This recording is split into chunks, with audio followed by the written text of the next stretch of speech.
นี้ลูกอย่าเรียนนะที่แม่ออกมาที่อุเรียแล้วเห็นไหมนั่นเนี่ยเขาถึงสั่งไม่ให้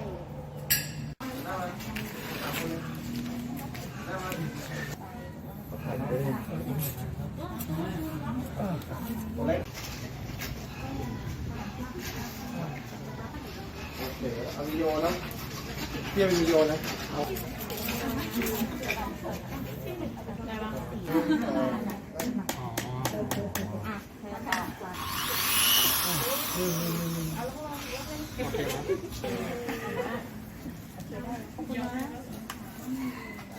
สามเนี่ยเลยสองเส้น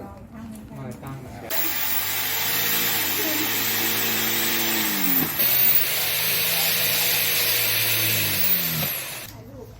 โอเคครับได้เดี๋ยวถ่ายรูปตั้งมาถึงสาวเอาเรื่องให้ถึงอันนี้ต้องมารับกั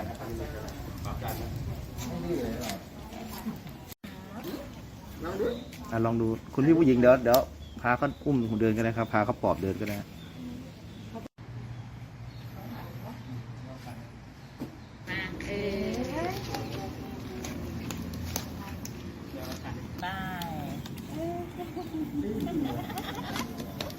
โอ้ยเจ๋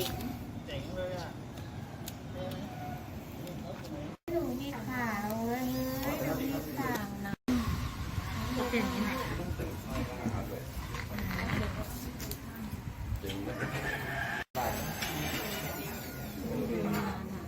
ขาก็เป็นแผลเป็น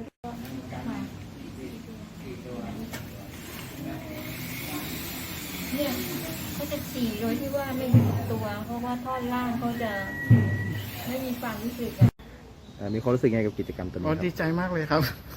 ดีใจมากเลยครับน้องเป็นอะไรป่วยครับน้องน่าจะโดนรถชนนะครับเพราะไม่เห็นเหตุการณ์แล้วก็บังเอิญว่าเห็นเดินลากขาพาไปเอ็กซเรย์แล้วบอกว่ามันระบบประสาทเสียเลยก็น่าจะเดินลากขาต่อไปนะครับก็เลยดูในเพจก็เจอพอดีกิจกรรมนี้คิดว่าเป็นกิจกรรมที่ดีนะดีมากครับดีมากเป็นโอกาสครับเป็นโอกาสของน้องๆครับถือว่าเป็นการช่วยเพิ่มโอกาสให้เขาเนาะใช่ครับใช่ครับ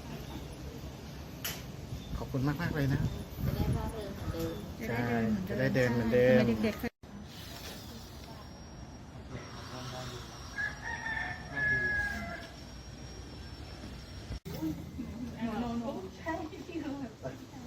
จได้